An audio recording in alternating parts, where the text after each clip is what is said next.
54 বছরে ধুকে ধুকে বিপর্যস্ত বাংলাদেশ থেকে এদেশের জনগণের মুক্তির জন্য, বাংলাদেশের মুক্তির জন্য সৎ, দক্ষ, দেশপ্রেমিক, দুর্নীতিমুক্ত, নৈতিকতা সম্পন্ন মানবিক নেতৃত্বের হাতেই আগামী দিনের ক্ষমতা বুঝিয়ে দিতে চায় দেশের জনগণ। আমরা সংগ্রাম করেছি, আমরা জীবন দিয়েছি, আমরা রাজপথে থেকেছি, আমরা রক্ত চক্ষুকে পরোয়া করি নাই, আমরা কারোর সাথে আপোষ করি নাই, আগামী দিনেও কোন রক্ত চক্ষুকে আমরা পরোয়া করব না। আসসালামু আলাইকুম ওয়া রাহমাতুল্লাহি ওয়া বারাকাতুহু। ত্যাগ এবং কোরবানির চেতনায় উদ্ভাসিত হয়ে আমরা যদি আমাদের মতের কোরবানি করতে পারি, আমরা যদি আরামায়েশের কোরবানি করতে পারি, আমরা যদি চিন্তার কোরবানি করতে পারি, আমরা যদি আমাদের খাহেসিয়াতের কোরবানি করতে পারি, আমরা আমাদের সময়, শ্রম, মেধা, প্রতিভার কোরবানি যদি করতে পারি, জীবনকে আল্লাহর পথে উৎসর্গ করে দেওয়ার জন্য যদি আমরা প্রতিশ্রুতিবদ্ধ হতে পারি, তাহলেই ঈদুল আজহার শিক্ষা আমাদের জীবনে কাজে লেগেছে আমাদের মনে করতে হবে। আল্লাহ রাব্বুল আলামিন আমাদেরকে সেই তৌফিক দান করুন।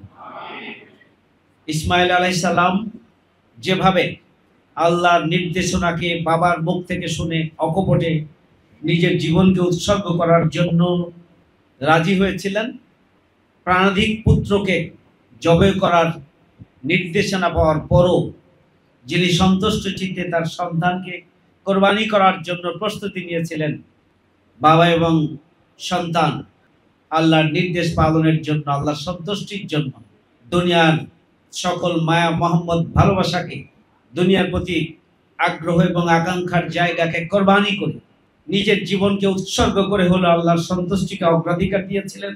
আমরাও যদি সকল কিছুর ঊর্ধ্বে দিনকে প্রতিষ্ঠার জন্য সব ধরনের কোরবানি দেওয়ার সিদ্ধান্ত গ্রহণ করতে পারি, আল্লাহর সন্তুষ্টির জন্য নিজেকে পরিপূর্ণরূপে যদি আত্মসমর্পণ করতে পারি, আমার সময়, শ্রম, মেধা, প্রতিভা, আমার অর্থ সম্পদ সবকিছুকে যদি বিলিয়ে দেওয়ার জন্য, অকাতরে আল্লাহর পথে দিয়ে দেওয়ার জন্য যদি আমরা নিজেদেরকে আল্লাহর কাছে সারেন্ডার করতে পারি, তাহলেই ঈদুল আজহা সার্থক হবে, নচেত নয়। সংগ্রামী ভাই বন্ধুগণ, বাংলাদেশ জামায়াত ইসলামী 54 বছরে সবচেয়ে একটি ইতিবাচক সময় এবং একটি ঐতিহাসিক সন্ধিক্ষণ অতিক্রম করছে। আমরা দুর্নীতি, সন্ত্রাস, চাঁদাবাজ মুক্ত বাংলাদেশ চাই, আমরা লুটপাট মুক্ত বাংলাদেশ চাই। এটি ছিল 5 আগস্টের গণ অভ্যুত্থানের চেতনা, এটি ছিল যারা জীবন দিয়েছেন, রক্ত দিয়েছেন, শাহাদাত বরণ করেছেন তাদের চেতনা। প্রিয় ভাইরা আমার, আজকের জনগণের যে আকাঙ্ক্ষা, আপনি গ্রামে গঞ্জে যান, মানুষকে জিজ্ঞাসা করুন তারা কি চায়।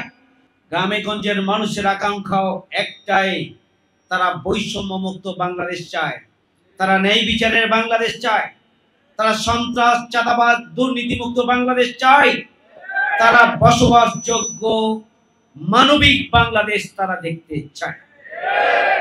54 বছর দেশ স্বাধীন হয়েছে, কিন্তু এদেশের মানুষ ঘুষ থেকে মুক্তি পায়নি, সুদ থেকে মুক্তি পায়নি, দুর্নীতি থেকে মুক্তি পায়নি, সন্ত্রাস থেকে মুক্তি পায়নি, চাঁদাবাজ থেকে মুক্তি পায়নি, দুর্নীতি থেকে মুক্তি পায়নি। এদেশের মানুষ বৈষম্যের শিকারে পরিণত হয়েছে, তাদের সাথে বেইনসাফি করা হয়েছে, তাদের সাথে অন্যায় করা হয়েছে, তাদের অধিকার নিয়ে ছিনিমিনি খেলা হয়েছে। ক্ষমতার পালাবদল হয়েছে, নতুন নতুন স্বপ্ন দেখানো হয়েছে, নতুন নতুন প্রতিশ্রুতি দেওয়া হয়েছে, কিন্তু জনগণের আকাঙ্ক্ষা পূরণে নির্বাচিত হওয়ার পরে কোনো সরকারি কার্যকর পদক্ষেপ গ্রহণ করেননি। তারা লুটপাট করেছে, তারা তাদের পকেট পুড়েছে, নেতা কর্মীদের আঙ্গুল ফুলে কলা গাছ হয়েছে, নেতৃবৃন্দ বিদেশে বাড়ি গাড়ি করেছে, বিদেশে বেগম পাড়া গড়ে তুলেছে, ব্যাংক ব্যালেন্স গড়ে তুলেছে, দেশে সম্পদের পাহাড় গড়ে তুলেছে। রাজনৈতিক পরিবর্তনের সাথে সাথে আমরা দেখেছি আবারও যারা ক্ষমতায় এসেছে একই ধারায় তারা তাদের লুটপাটের কার্যক্রম পরিচালনা করে চলছে। কেউ কম করেছে এবং কেউ বেশি করেছে, কিন্তু কেউ দুর্নীতি থেকে মুক্ত ছিল না। কেউ জনগণের অধিকার জনগণের কাছে ফিরিয়ে দেওয়ার জন্য আন্তরিক ছিল না। কেউ সন্ত্রাস এবং চাঁদাবাজি থেকে দূরে ছিল না। 5ই আগস্ট পরবর্তী জনগণ আজকে অতিষ্ঠ হয়ে গিয়েছে। এখন লুটপাট হয়, এখনো সন্ত্রাস হয়, এখনো খুন হয়, এখনো ধর্ষণ হয়, এখনো মানুষের জীবন নিয়ে ছিনিমিনি খেলা হয়। এরা কারা? এরা জনগণের বন্ধু হতে পারে না। জনগণ বীতশ্রদ্ধ, জনগণ অপেক্ষায় আছে আগামী দিনে জাতীয় সংসদ নির্বাচনে তারা এই খুন, ধর্ষণ, সন্ত্রাস, খুনাখুনি এবং লুটপাট দুর্নীতির বিরুদ্ধে তাদের রায় দেবে ইনশাআল্লাহ।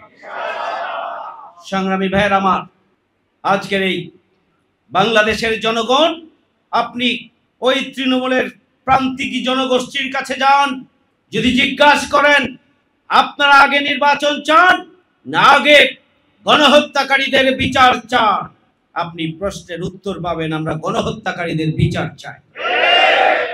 আপনি প্রান্তিক জনগোষ্ঠীর কাছে যান, তৃণমূলের সাধারণ মানুষের কাছে যান এবং জিজ্ঞাসা করুন আপনি কি সংস্কার চান না আগের মতোই যেনতেন একটি নির্বাচন চান। তারা পরিষ্কার বলবে আমরা সংস্কার চাই।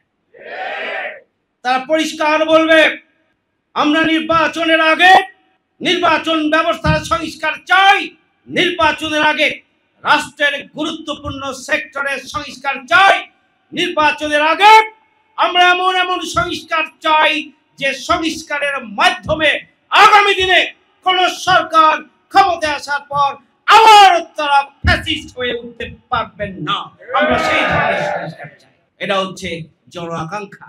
এই জন আকাঙ্ক্ষাকে আপনি দমিয়ে রাখতে পারবেন না। আমরা নির্বাচন কমিশনের দিকে তাদের বক্তব্য এবং বিবৃতি শুনলে আমাদের কাছে মনে হয় নির্বাচন কমিশন কোন একটি দলকে ক্ষমতায় বসানোর জন্যই যেন বক্তব্য, বিবৃতি এবং প্রচেষ্টা চালাচ্ছেন। আমরা তার তীব্র নিন্দা এবং প্রতিবাদ জানাই। রক্ত এবং কোরবানির সাথে বিশ্বাসঘাতকতা করতে হয় এমন কোন নির্বাচনের প্রস্তুতি আপনারা নেবেন না।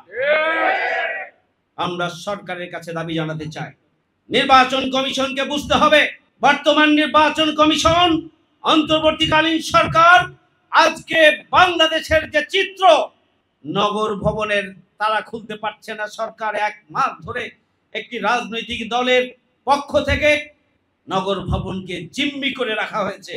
বর্তমান সরকার কোন আইন শৃঙ্খলা বাহিনী কোনো পদক্ষেপ গ্রহণ করতে পারে না। আপনাদেরকে আগে ভাবতে হবে এবং কার্যকর পদক্ষেপ গ্রহণ করতে হবে।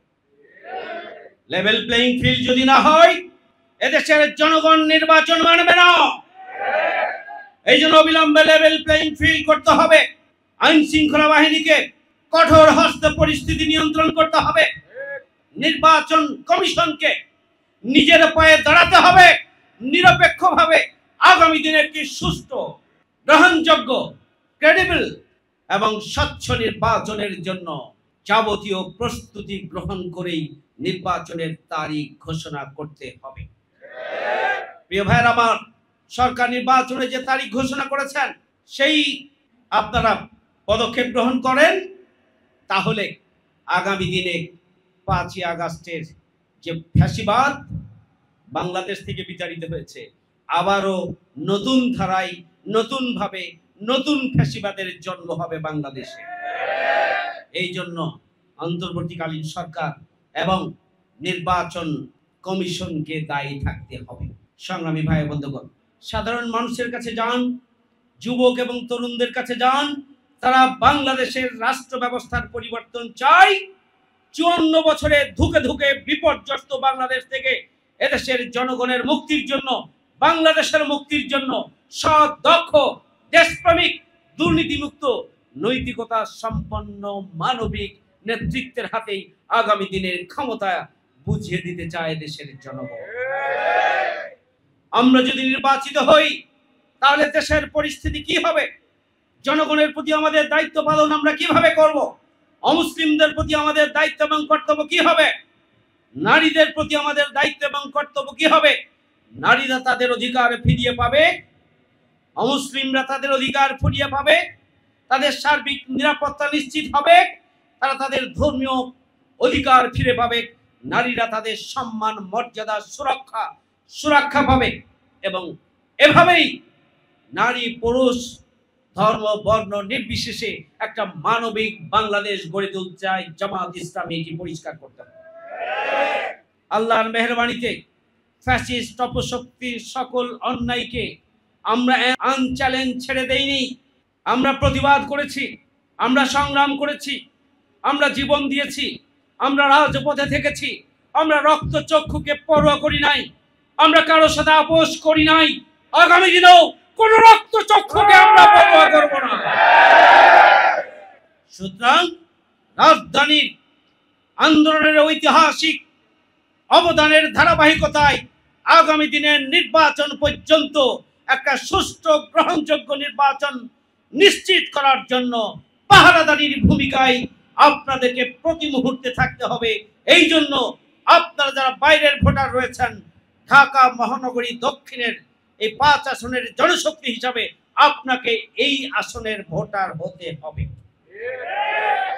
আগামী নির্বাচনী যুদ্ধে বিজয়ী হওয়ার জন্য আমাদের সর্বশক্তি নিয়োগ করে আল্লাহর সাহায্য চাইতে হবে। আল্লাহ রাব্বুল আলামিন আমাদেরকে সেইভাবে কার্যকর ভূমিকা পালনের তৌফিক দান করুন। আমা তৌফিকি ইল্লা বিল্লাহ। আসসালামু আলাইকুম ওয়া রাহমাতুল্লাহি ওয়া বারাকাতুহু।